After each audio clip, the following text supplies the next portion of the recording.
Yeah ఇగో చూడండి, నెలలుగా వేతనాలు లేవు, పిఎఫ్ సైతం ఇవ్వని గ్లోబల్ కాంట్రాక్టర్ ఏజెన్సీని తొలగించి నేరుగా ప్రభుత్వ వేతనాలు ఇవ్వాలి. రాష్ట్ర ఎన్నికల కమిషన్ పరిధిలో పనిచేస్తున్న ఆర్ఓ నెట్ ఆపరేటర్ల డిమాండ్ అంటూ ఒకరిని చూస్తూ ఉన్నాం. సో ఇది అవుట్ సోర్స్ ఎంప్లాయీకి సంబంధించినటువంటి అంశం, నాకు తెలిసి అయితే అంతే కదా.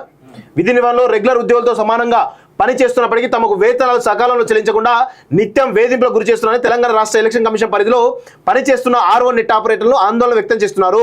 రాష్ట్ర వ్యాప్తంగా ఉన్న ప్రతి అసెంబ్లీ నియోజకవర్గంలో అవుట్ సోర్సింగ్ విభాగంలో పనిచేసేందుకు 119 మంది ఆర్ఓ నెట్ ఆపరేటర్లు జియో ఎంఎస్ నెంబర్ 159 2018 ప్రకారం నియమించాలని ప్రభుత్వం అప్పట్లో ఆదేశాలు జారీ చేసింది.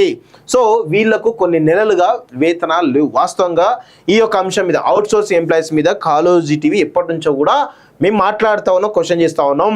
సో మొన్న కూడా మేము సోమాజిగూడ ప్రెస్ క్లబ్ వేదికగా వాళ్ళ రౌండ్ టేబుల్ కాన్ఫరెన్స్కు మేమే ఉండి దగ్గరుండి చేసినాం. సో దీనిలో దయచేసి రాష్ట్ర వ్యాప్తంగా ఉన్నటువంటి అవుట్ సోర్స్ ఎంప్లాయీస్ ఎవరైతే ఉన్నారో వాళ్ళందరూ కూడా ఏకం కావాల్సిన అవసరం ఉంది. మీకోసం ఒక జేఏసీ కూడా పులి లక్ష్మయ్య గారి ఆధ్వర్యంలో నడుస్తూ ఉంది. దయచేసి ఆ జేఏసీ గొడుగు కింది అందరూ రండి, అందరూ కలిసి ఒక పోరాటం చేస్తే, ఎందుకంటే మీరు గ్రామ స్థాయి నుంచి సచివాలయం వరకు ప్రతి డిపార్ట్మెంట్లోనూ మీ యొక్క ఇన్వాల్వ్మెంట్ లేకుండా, మీ యొక్క పనితనం లేకుండా ఏ డిపార్ట్మెంట్ కూడా మనుగడ సాగిస్తలేదు అనేది విషయం. వీళ్ళు అడ్డా మీద కూలీల కంటే కూడా అధ్వానంగా వీళ్ళ బతుకులు అయితే తయారైనాయి. ఒక్కొక్కడు 6 నెలలు 7 నెలలు 8 నెలల నుంచి కూడా జీతాలు ఇవ్వకపోతే వాళ్ళు ఎట్లా బతుకుతారు? ఏదైనా ఒక గవర్నమెంట్ ఉద్యోగికి 15,000 బేసిక్ పే అయితే 40,000 50,000 రూపాయల జీతం వస్తుంది. హెచ్ఆర్ఏ, పిఎఫ్, ఈపీఎఫ్ అది ఇది అనుకుంటా దాదాపు 40,000 రూపాయలు వస్తాయి. వీళ్లకు 15,000 రూపాయల జీతం అనుకుంటే 11,000 నుంచి 13,000 రూపాయలు చేతికి వస్తాయి. మరి మిగతా పైసలు ఎక్కడ పోయినట్టు? జిఎస్టీ 18%, మళ్ళా 6% 4% ఆ ఏజెంట్ కమిషను, పిఎఫ్, అది ఇది అన్ని పోను 11,000 చేతికి వస్తాయి. బేసిక్ పే ఎంత అంటే 15,000, వచ్చేదంత 11,000 12,000 వస్తుంది.